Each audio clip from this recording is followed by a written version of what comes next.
Hi contractors! I want to give you some tips on how to avoid accidentally working with a predatory homeowner. So what's a predatory homeowner? That is somebody who signs an agreement with you, but at the end of the job, they ask for a lot of money back, they ask for a lot of free services, and if you don't give them what they want, they threaten to go to the BBB, they threaten to go to the license board, they threaten to go after your bond, and they threaten to post bad reviews online about your business. So how do you avoid people like that?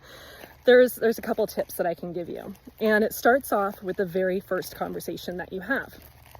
When you're scheduling your consultation with this person, with any person, I want you to ask them if they've ever been through a major remodel or any remodel, and then stop talking. They'll tell you everything that you need to know. If the homeowner starts telling you about how every contractor experience they've ever had has been horrific, the contractors never know what they're doing, the contractors always take too long, they always cost too much money, or they've had to sue their contractor. Statements like that are all a very huge red flag.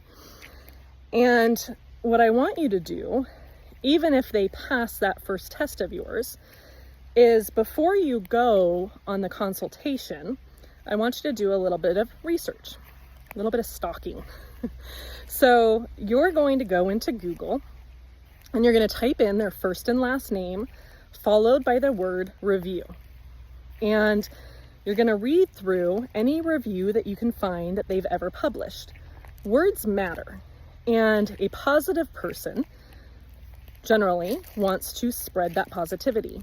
And even if they have a negative experience, they put a spin on it. They share the positive and the negative because they don't want to hurt another person or another business.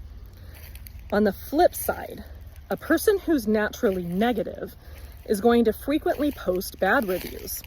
They're never going to give an inch, never any grace, never any thankfulness, and they're just a negative Nelly. So if you see that you're about to go see somebody who's very negative, you want to take that into consideration, okay?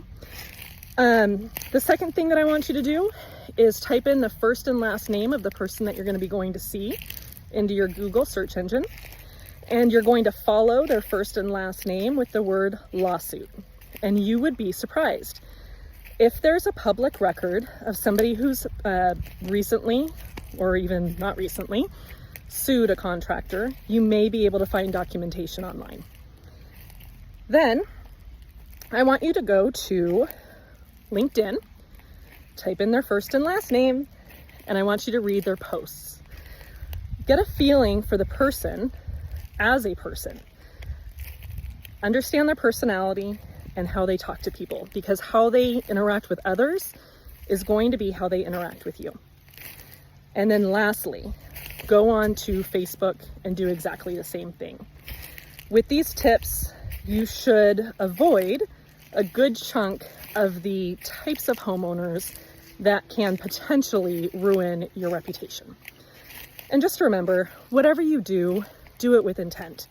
If you do end up having a bad gut feeling about a potential client and you decide to sign the agreement, you might want to add a little bit of extra fee for the hassle that you know that person's going to be.